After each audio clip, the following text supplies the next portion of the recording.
Yes, one more important dynasty, that is Mughal dynasty, because you see near about 320 years, Mughals are ruled India. So this is the greatest dynasty in India. So here the founder, the Mughal dynasty founder was Jainuddin Muhammad Babur. So basically Mughals are two kinds. Mughals are classified into two kinds. That is Greater Mughals and second Later Mughals. So we have two kinds of Mughals, Greater Mughals and Later Mughals. So Greater Mughals, they are six. Greater Mughals are six. That means Babur, Humayun, Akbar, Jahangir, Shah Jahan, Aurangzeb. These are six. Babur, Humayun, Akbar, Jahangir, Shah Jahan, Aurangzeb. These are six rulers, Mughal rulers. These are called Greater Mughals and Later Mughals. Later Mughals, they are 9. Actually 11, but 2 members they have not ruled long period. That's why accurately there are 9 Later Mughals. That means we can say the names, 9 names. That is first one Bahadur Shah Jafar I, Jahandar Shah, Farooq Sir, Muhammad Shah, Ahmad Shah, Alangir II, Alam Shah II, Akbar II, and Bahadur Shah Jafar II. These are total 9. Bahadur Shah Jafar I, Jahandar Shah, Farooq Sir, Muhammad Shah, Ahmad Shah, Alangir, Akbar II, and so Bahadur Shah Jafar II. So we should remember the founder of Babur dynasty, the founder of Mughal dynasty, that is Babur. And the last ruler, oftenly we will have this question, who was last Mughals emperor?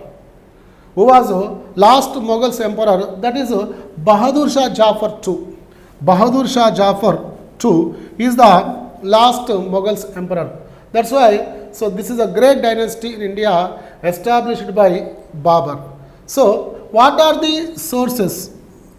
So what are the sources for this Mughals dynasty or Mughals history? So we have, there are little bit books are there. So first one, Babur Nama, also called 𝗧𝗦𝗔𝗧 𝗵𝗃. It is called 𝗧𝗦𝗔𝗃 𝗵𝗃. So 𝗧𝗦𝗔𝗃 𝗵𝗃. So 𝗧𝗦𝗃 𝗵𝗃. So this is a Babur autobiography. So Babur wrote this in Turkish language. That's why, so 𝗧𝗦𝗃 𝗵𝗃, this is one of the source for Mughals history. And Humayun Nama, it is one of the book, it is written by Gulbadan Begum. Humayun Nama, it is written by Gulbadan Begum. So this is also one of the source. Humayun Nama, Gulbadan Begum. You know, Gulbadan Begum, one and only woman writer or poet in Mughals dynasty. Generally, there will be no women writers or poets in Muslim system. That's why one and only writer in Mughals, total Mughals dynasty, that is Gulbadan Begum, she wrote to Humayun Nama. And 𝗳𝗍𝗍𝗃 𝗳𝗍𝗍𝗃, it is written by 𝗹𝗶𝗁. 𝗳𝗍𝗍𝗃, this is the Akbar life story, that is 𝗳𝗍𝗍𝗃, it is written by 𝗹𝗶𝗁.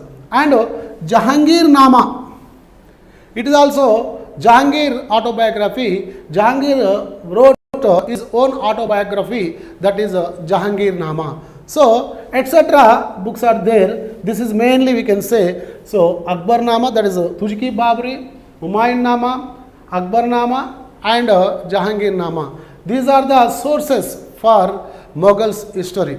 And now we can take one by one. First of all, we have, that is Babur. So Babur is the founder of Mughals dynasty. So who was Babur? So what was the native place of Babur? So actually Babur, he was the Fargana. It is a small kingdom. It is in present in Russia, that is Turkmenistan area. Okay, so there is a small kingdom, that is Fargana. Fargana ruler was Babur father. So at the age of 11 years, Babur father was died. That's why in the age of 11 years, Babur became the ruler of Fargana. But so he has so many problems. His relatives created so many problems to Babur. That's why he escaped from Fargana. And in 1505, he occupied Kabul. Actually, Babur, he was a daring and dashing ruler because he attacked on India. So, because of his daring and dashing system. That's why you see, in 1505, he escaped from that Fargana area. Fargana, it is the small kingdom. So his relatives are created so many problems. He is not able to rule the country. That's why he attacked on Kabul, Afghanistan capital Kabul, and he occupied Kabul in 1505. That's why he became the ruler of Kabul in 1505. So in 1519, Babur attacked on Indian area. So first attacking on India in 1519. So he attacked on India. So that's the first, this Ghora area. It is a small kingdom attacked by Babur in 1519. The first area attacked by Babur. So in the fifth attacking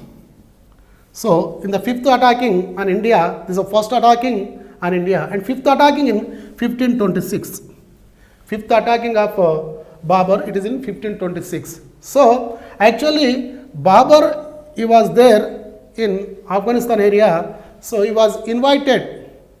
Babur was invited by who is that Mewar ruler, that is Rana Sangrama Singha and Daulat Khan Lodi. They invited Babur to attack on Delhi.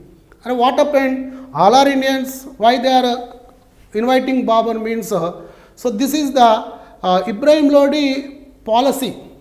The main reason behind of it is attacking, behind of their invitation, that is main reason, Ibrahim Lodi political system. What is that? So he was egoist. Because of that egoism, so they became the enemies to Ibrahim Lodi.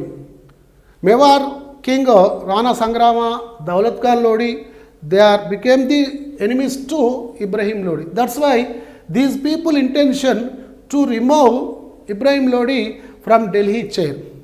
That's why Rana Sangrama Singha and Daulat Khan Lodi, they are not having sufficient strength.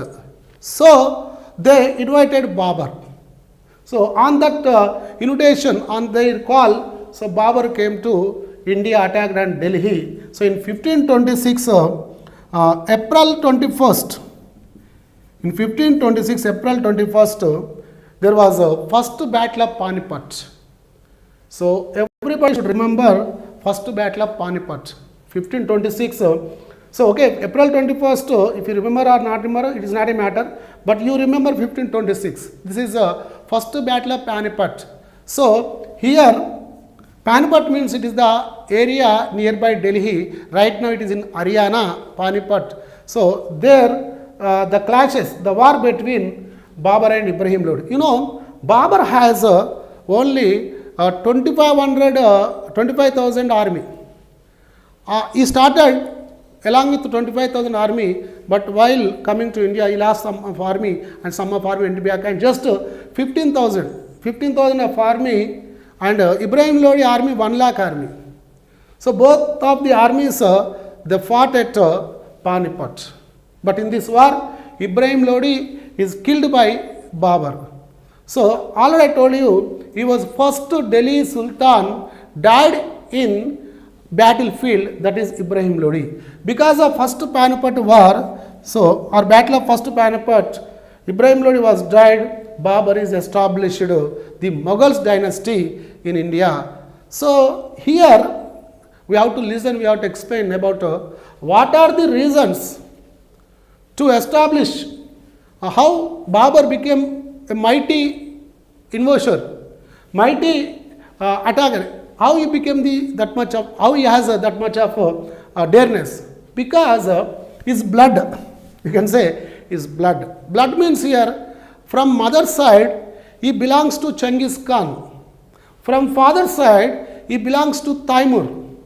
So both are the cruel people in the world, on the earth, not world, on the earth. So both are the cruel people, Genghis Khan and Taimur. So Babur, how he got that kind of dareness, how he has that much of strength? Because of his blood. From mother's side, he belongs to Genghis Khan. From father's side, he belongs to Taimur. That's why Taimur was his forefather. Taimur was Babur's forefather. So he has a dream. Actually, Babur has the dream. What was the dream? Whenever Babur became the ruler at the age of 11 years, he wanted to occupy Samarkand.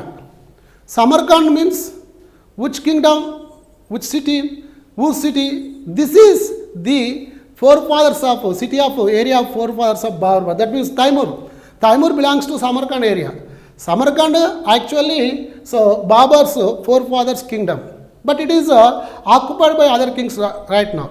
So he has the dream to occupy Samarkand. But unfortunately, so one day he attacked on Samarkand, but there he was defeated and again come back to Fargana. So meanwhile, Fargana also occupied by some others. That's why Fargana, he lost Fargana and as well as he lost Samarkand. That's why he has no kingdom. So what he has done, he escaped to Kabul. He escaped from Fargana to Kabul. So he occupied Kabul in 1505. That's why I am saying, so this much of dareness, how he got that kind of dareness means, yeah, their forefathers. And you see, basically Babur used gunpowder.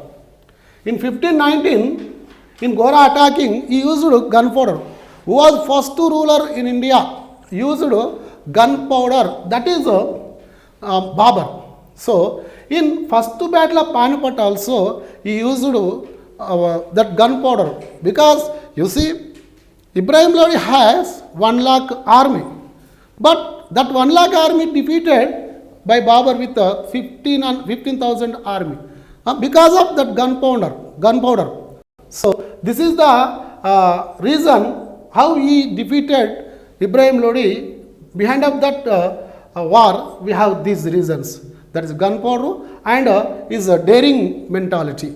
Okay. So what are the important wars have done by Babur? Because you see, after Panipat war, he is not established Mughal Dynasty. It is only the starting point. But he wanted to establish the Mughal Dynasty.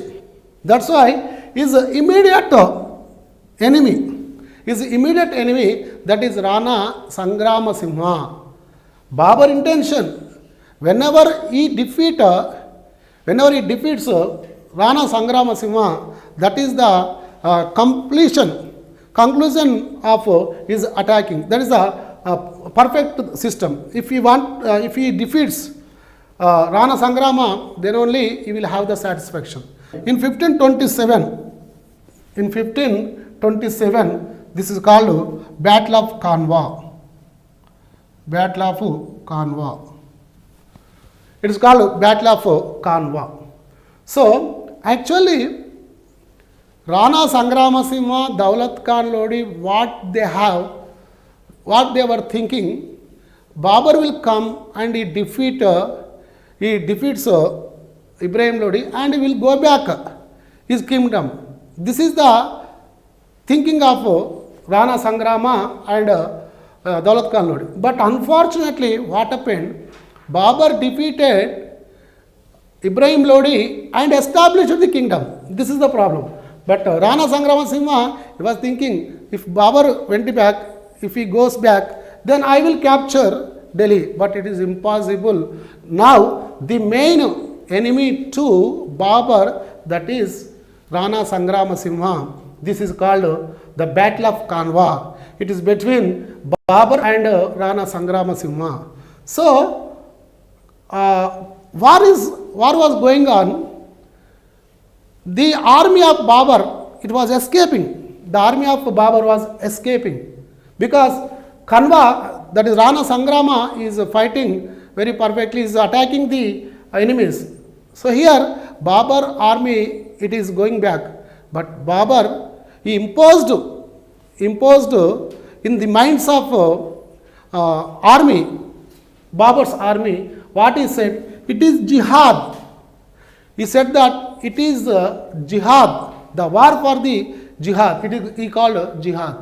Whenever Babur said jihad, then the Babur army having a new power.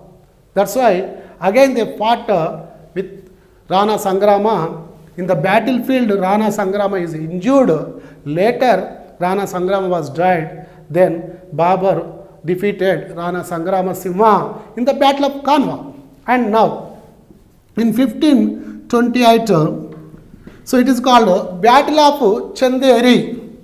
It is called Battle of Chanderi. So, third war, Babur's third war, that is the Battle of Chanderi. In 1528, this is the war between Babur and Medini Rai. Medini Rai was the Rajput ruler of Chanderi. So, there was a war between Babur and Medini Rai. So, in this war, Babur defeated Medini Rai.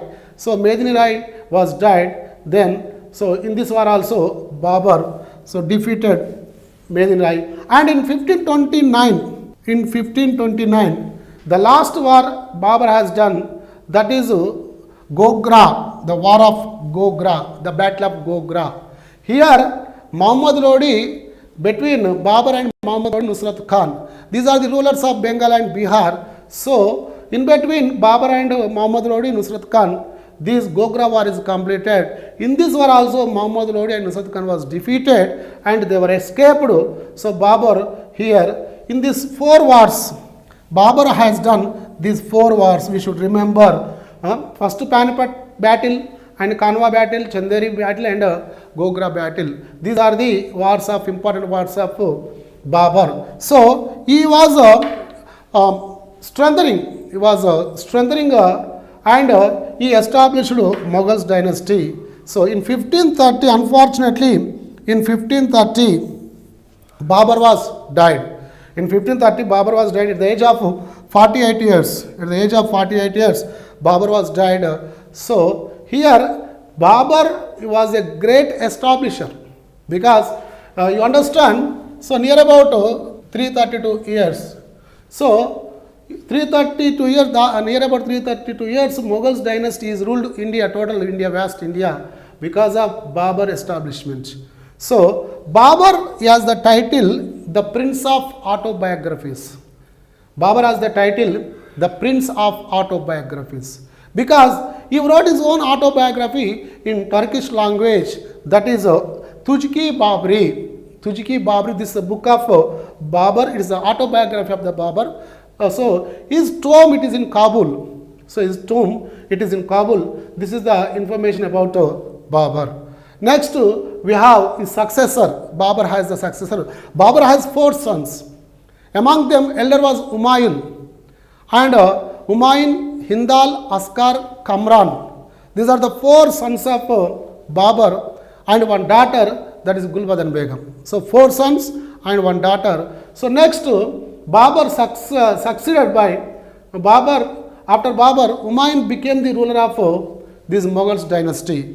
Babur, the successor was Humayun. He ruled from 1530 to 1540 and 1555 to 1556. So this is the administration during the period of administration period of Humayun. So Humayun is the elder son of the Babur. So Humayun means, actually Humayun, this name meaning was luckiest fellow or lucky fellow. So this is the meaning of Humayun, lucky fellow. But unfortunately in his life, no lucky anywhere. So he has so many, by faith, we don't know that, but he faced so many problems in the life, but his name means that is lucky fellow. But why? Because you see, the nearest persons, historians are saying that Humayun is a good human being, a good friend, but he was not a good administrator. He has no administrative skills. Because of that reason, so he failed in the administration and he faced so many problems. Because in the period of Humayun, his straight opponent was that 𝗧𝗪 𝗪. 𝗧𝗪 was the strongest ruler, good administrator, but his opponent too is the opposition to Humayun. Because of 𝗧𝗪, so he lost his power and he escaped from Delhi. So he lost the kingdom to 𝗧𝗪 𝗪. So actually he has not given the importance to wars, but he was the king, he has to do the wars. So in 1530 he started the attackings, but especially so in 1530 he defeated Malwa. Especially we have to take important dates. In 1537 Humayun so attacked on Chunar fort. Chunar fort, it is the richest fort. Okay, so it is under the control of 𝗧𝗪 𝗪. So Humayun attacked on Chunar fort in 1537, but here 𝗧𝗪 was defeated by Humayun, but Humayun did the mistake. What is that? So its mentality, Humayun mentality, compromising mentality. That's why whenever he defeated 𝗧𝗪, then he has to kill them, but he has not done that kind of he has not done. So he has not killed. That's why just he did compromising. He has compromising with 𝗧𝗪. This is the problem. So that's why after Chunar attacking, after defeating of Chunar, so he went to Agra. Humayun went to Agra. So he was taking rest for near about 1 year. He has taking the rest there. He has been taking the rest there in Agra fort. So then, meanwhile, in this time, 𝗧𝗪 𝗪 became strong. He strengthened the army, and in 1539, there was war between 𝗧𝗪 and Humayun. This is called 𝗬𝗪 war. It's called 𝗬𝗪 war. So it is between 𝗧𝗪 and Humayun, 𝗬𝗪 war. Here also Humayun defeated and Humayun injured and he jumped into the river. So here Humayun is escaped. And in 1540, this is called War of or Battle of Kanwa. In 1540, it is called Battle of Kanwa, Battle of Bilgram. So here also Humayun perfectly defeated. He perfectly defeated by 𝗧𝗪 𝗪, and he escaped to that is Sindhu area. So after defeating by Humayun, after defeating by 𝗧𝗪 𝗪, he escaped to Sindhu area. Because you see, Humayun, he defeated by 𝗧𝗪 𝗪. 𝗧𝗪 𝗪 occupied total Delhi and surrounding area. That's why Humayun, there is no existence, and he escaped to Sindhu area, that is Amarkota. He has taken asylum. He has taken political, what we can say, shelter.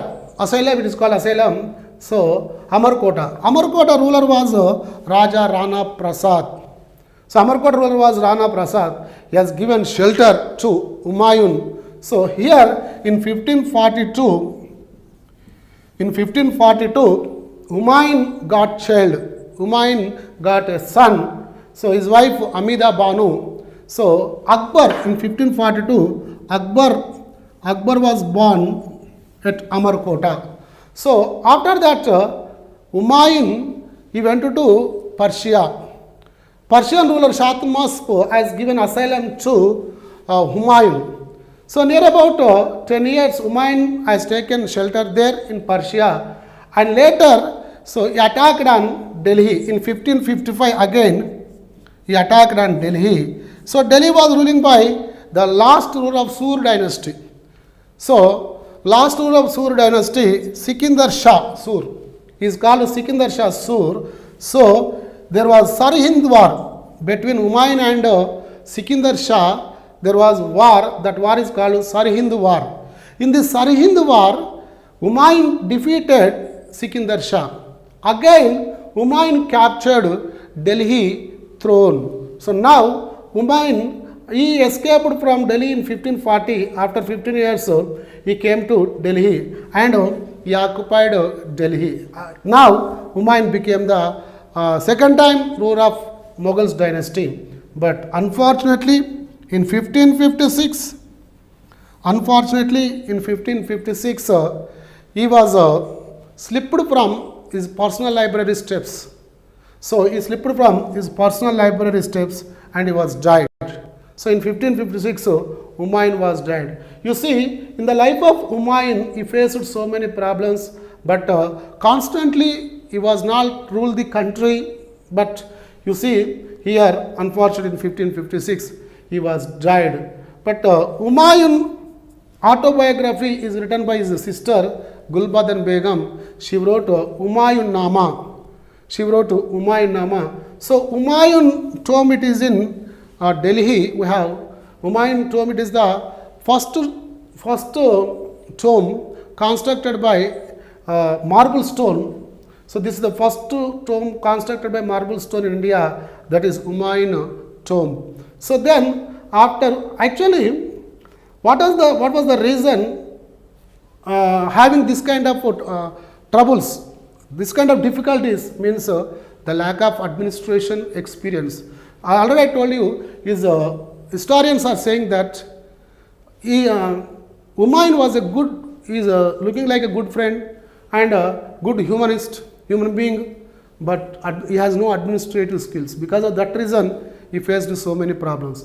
And after Humayun, his son, we have Akbar. So after Humayun, Akbar became the ruler of India or Delhi Mughal dynasty. Akbar became the ruler of Mughal dynasty. So now, after Humayun, the next successor, that is Akbar, is Akbar original name Jalaluddin Muhammad Akbar. Jalaluddin Muhammad Akbar. But actually, Akbar in India, only two kings have the title the Great.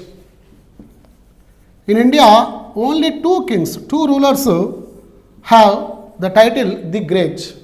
That is Ashoka the Great, Akbar the Great. That's why the most important ruler of Mughals as well as in India, that is Akbar. So he has the title Akbar the Great. So actually Akbar was uneducated but having the knowledge. He was uneducated but became good administrator and became good ruler and became a good politician. So because of he has that knowledge. But anyhow, Akbar, so he is also called second secular king in India.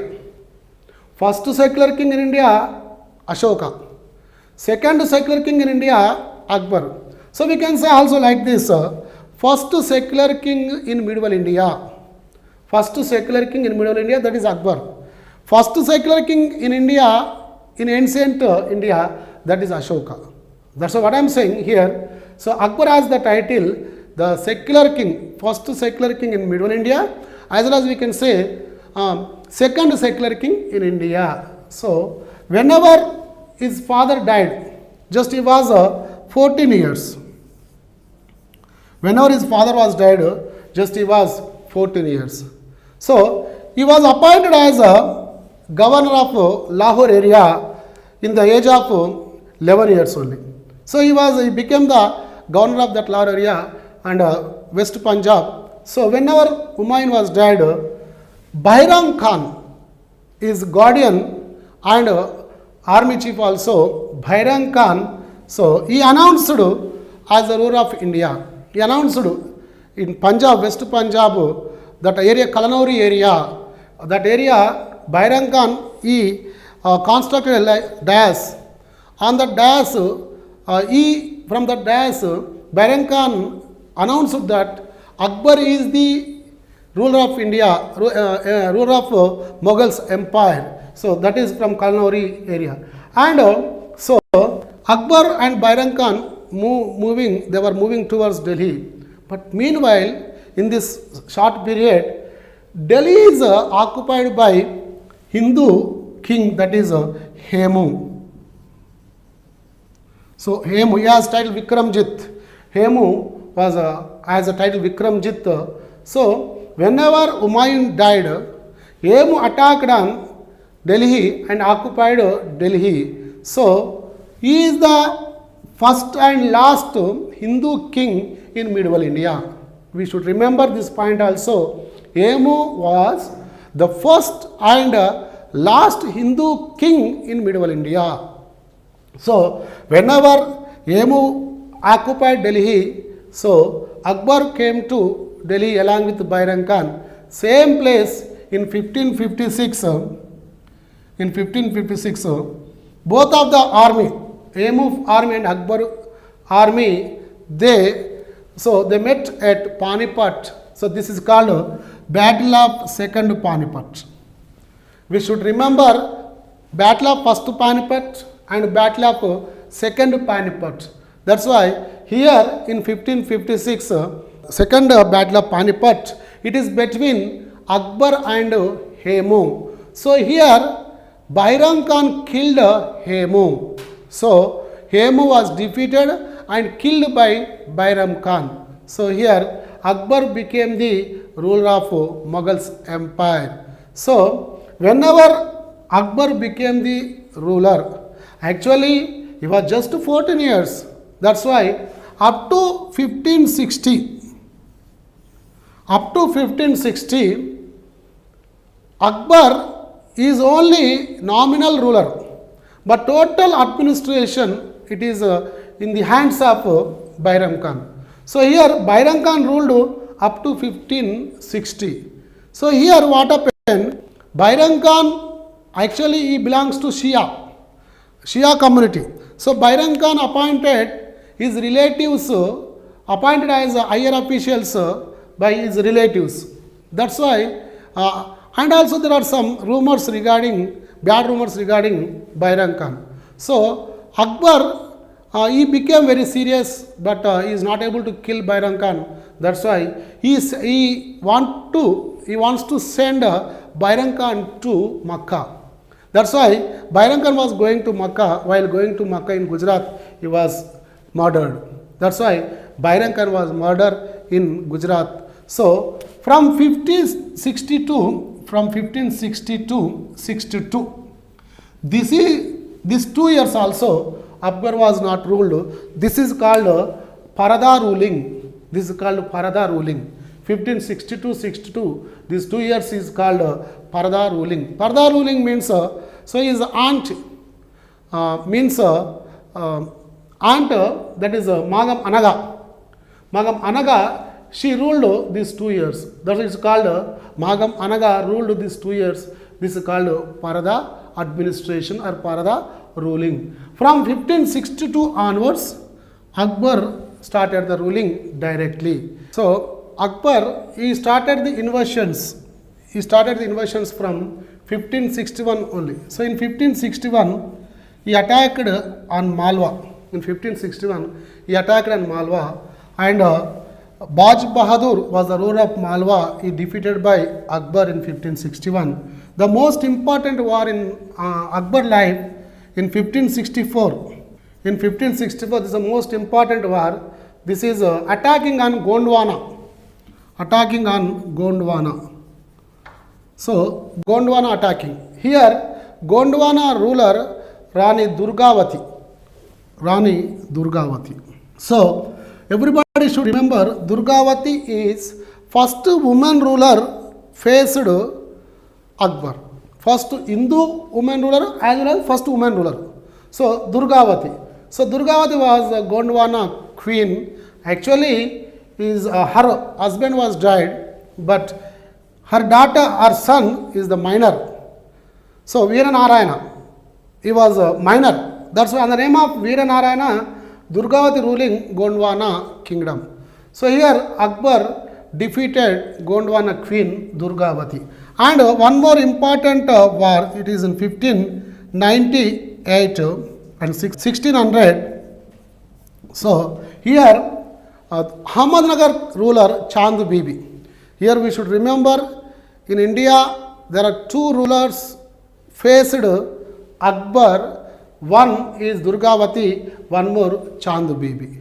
So Chand Bibi defeated and compromised with Akbar. These are the most important wars in the Akbar life. And last war in 1604, that is 𝗧𝗦𝗔𝗧 war. The last battle of Akbar life, that is 𝗧𝗦𝗔𝗧 war. So these are the wars of Akbar, but whatever is the great politician and great administrator, he has no education, although he became the great ruler. So especially by matrimonial relations, Akbar expanded the dynasty with matrimonial relations. So he married maximum Hindu ladies. In that ladies, first one Jodhabai. Akbar married first Hindu lady, that is Jodhabai. So she was a daughter of Raja Biharimal. Jodhabai, she was daughter of Raja Biharimal. He was king of Amber Fort in Rajasthan. He was king of Amber Fort. His daughter Jodhabai, Akbar married Jodhabai. Akbar has given pet name to Jodhabai, that is Mariam Jahan.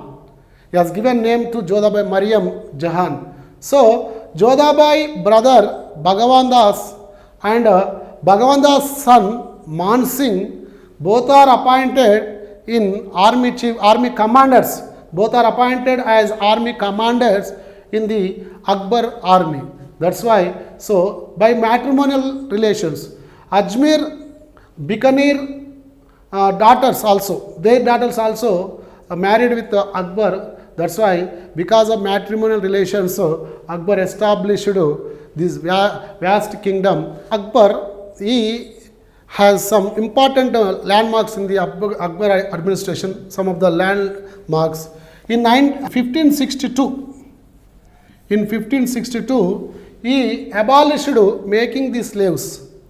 Actually, the soldiers who caught in the battles, they will be made as the slaves. This is the previous system in Indian administration. But who are the soldiers caught by or defeated, they will become the slaves. But Akbar abolished this system. Making the slave system is abolished by Akbar in 1562. And in 1563, Akbar, so he abolished pilgrimage tax. So in 1563, Akbar abolished pilgrimage tax. And in 1564, he abolished jizya tax. So in 1564, previously Firozshah Tughlaq imposed these jizya tax on the Brahmins.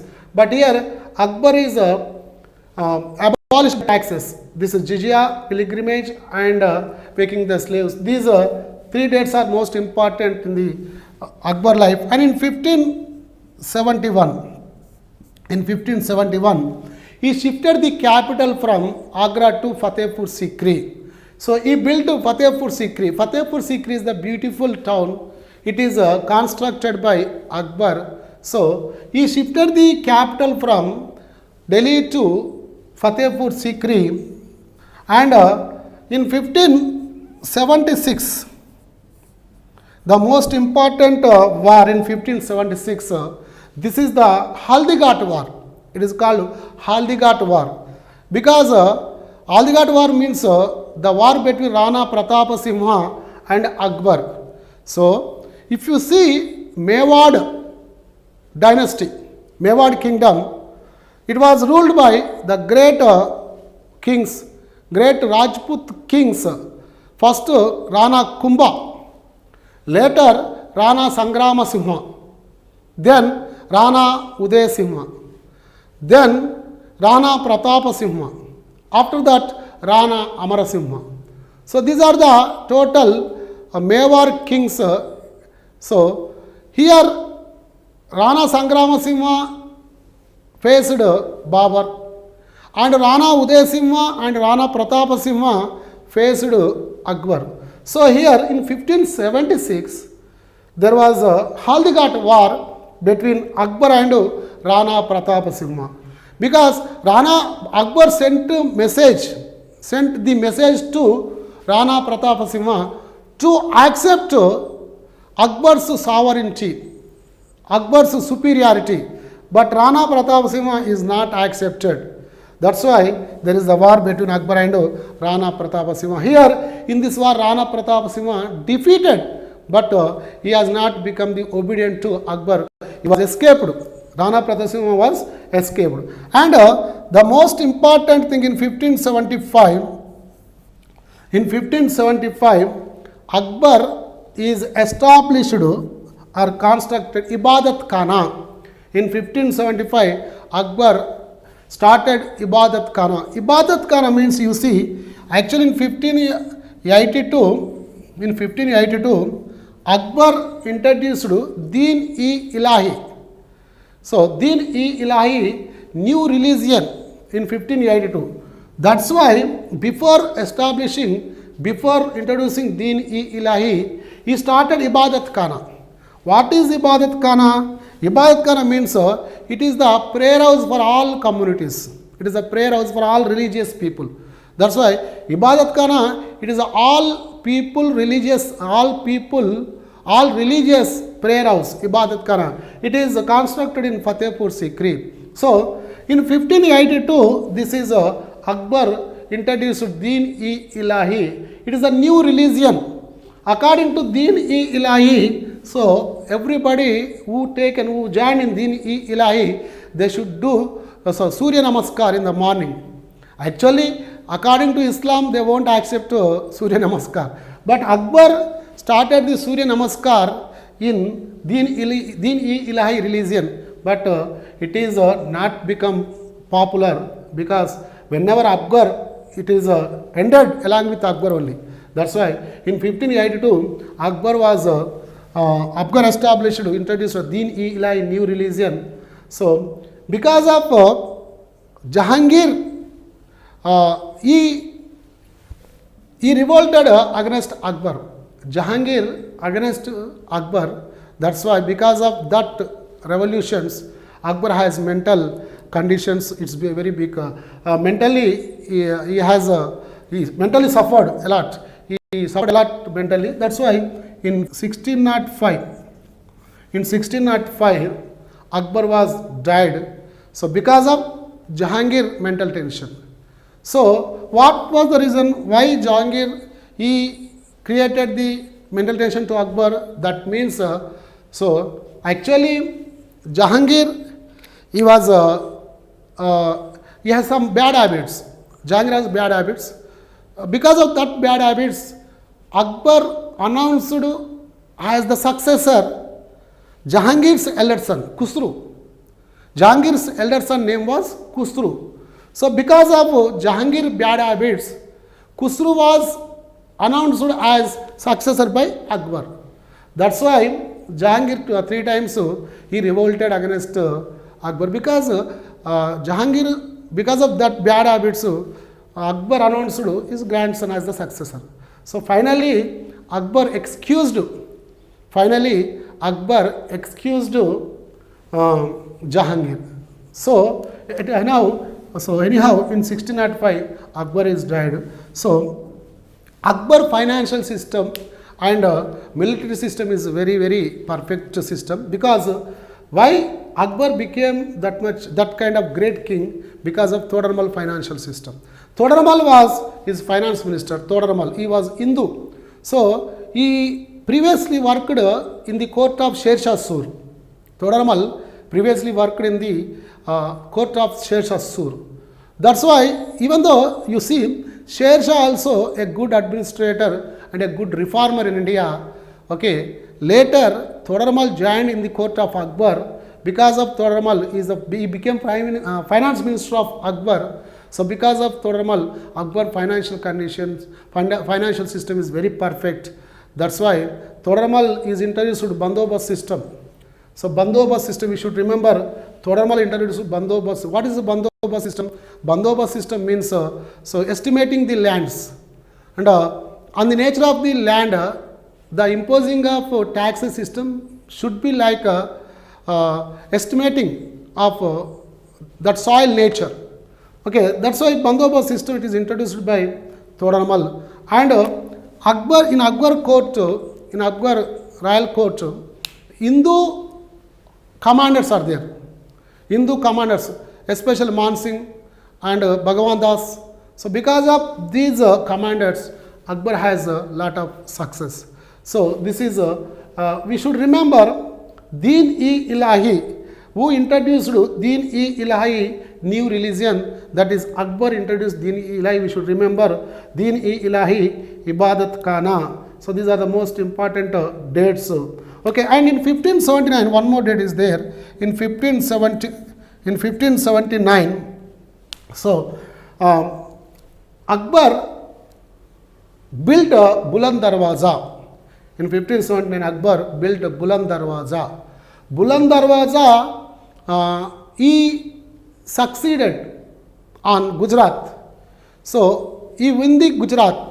He attacked on Gujarat and in this attacking. That's why, because of that victory, he got the victory while attacking on Gujarat. He got victory against Gujarat.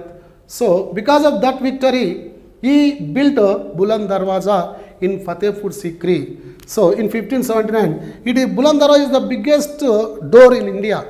So we will have this general question. Buland Darwaza is the biggest door in India, that is built by Akbar. So this is the information of Akbar. After Akbar, we have his son, that is Jahangir. Jahangir, actually this is a name given by Akbar. Actually his original name is Salim. His original name was Salim. Nuruddin Muhammad Salim Jahangir. His original name Nuruddin Muhammad Salim Jahangir.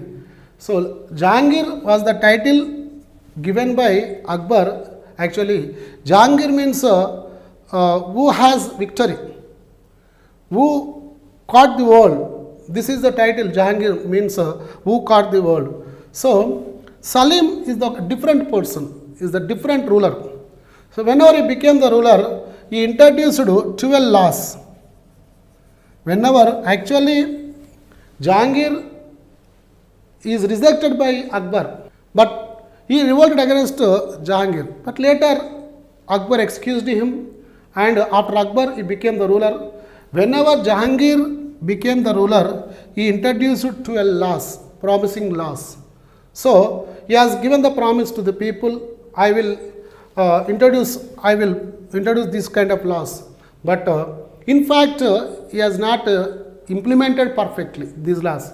But anyhow, Jahangir introduced 12 laws, and also he arranged a brass bell. He arranged the bell, a biggest bell, at the entrance of royal court. Okay, the Jahangir's fort, entrance of Jahangir's fort. So if anybody has the problem, if they ring the bell, he will give instant judgment. That's why, so he arranged the bell and introduced the law. But in 1606, his son Khusru revolted against Jahangir. His son revolted against Jahangir because, you know, already I told you, Khusru, he was elder son of Jahangir. So he was son of Jahangir's first wife. Khusru was Jahangir's first wife son. Who was first wife? The daughter of Bhagwan Das. That means Jodhabai niece, that is wife of Jahangir. So Khusru was elder son of Jahangir. So he revolted against Jahangir in 1606. Okay, with the help of Man Singh and also fifth Guru Guru Arjan Singh. Guru Arjan Singh helped to Khusro to attack on Jahangir. But here Jahangir defeated both Arjan Singh and also Khusro.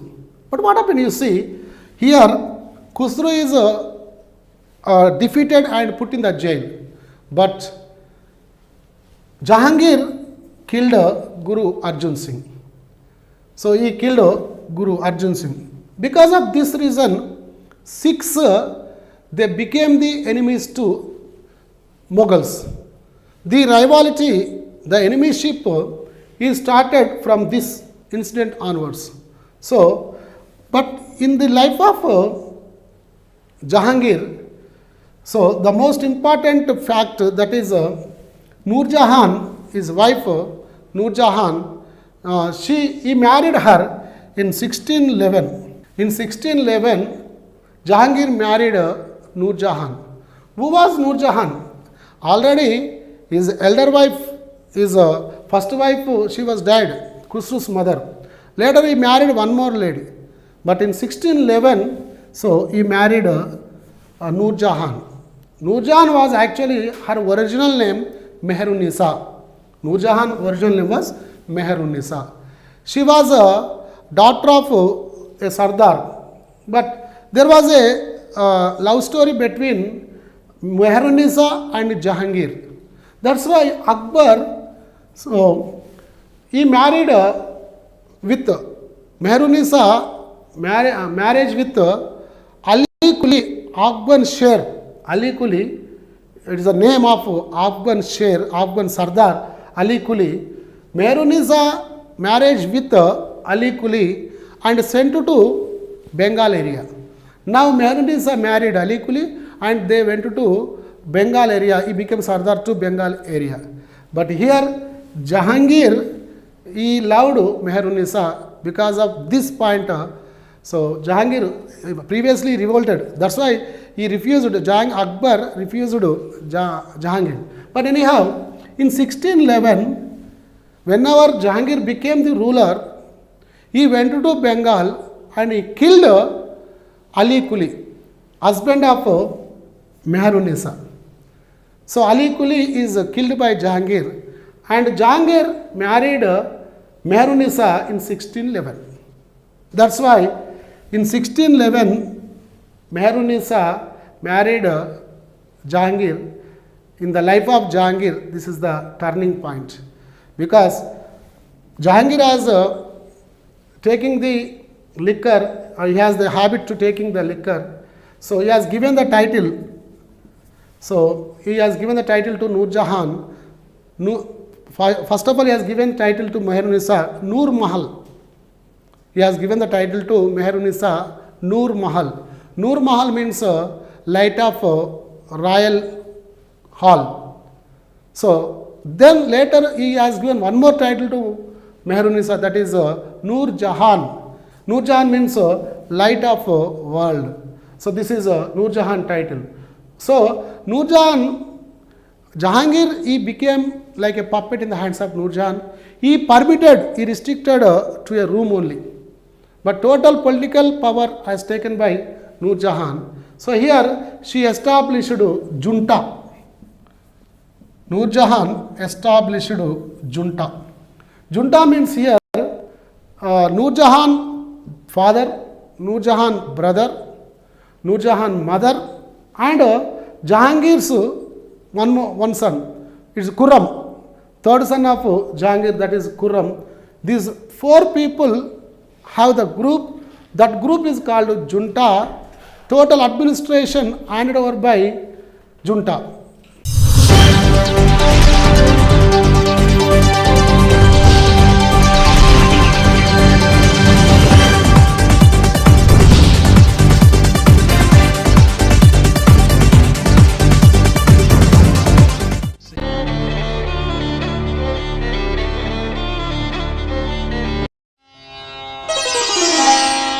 ఆకుకూరలు. ఆకుకూరలు కొన్ని ప్రత్యేకతలు కలిగిన ఆహారం. అనుదిన ఆహారంలో దాదాపు 20% వరకు వీటిని తీసుకుంటే మంచిది. ఎందుకంటే వీటి వలన అపారమైన లాభాలున్నాయి. మిగిలిన కూరగాయలతో పోలిస్తే ఆకుకూరల్లో విటమినులు, ఖనిజ లవణాలు ఎక్కువగా ఉంటాయి. ఈ పోషకాలకు గుండె, రక్తనాళాల జబ్బులు, ఎముకలు గుల్లబారటం, రక్తనాళాల్లో, మూత్రపిండాల్లో రాళ్ళు వంటి వాటిని నియంత్రించగలిగే శక్తి ఉంటుంది. ఆకుకూరలకు కొలెస్ట్రాల్ను తగ్గించే గుణం కూడా ఉంది. లివరు కొలెస్ట్రాల్ను వినియోగించుకొని బైల్ యాసిడ్ను తయారు చేస్తుంది. ఇది క్రొవ్వు జీర్ణ ప్రక్రియలో తోడ్పడుతుంది. అయితే ఆకుకూరల్లో ఉండే పీచుతో బైల్ యాసిడ్ కలిసినప్పుడు విసర్జించబడుతుంది. అందుచేత లివరు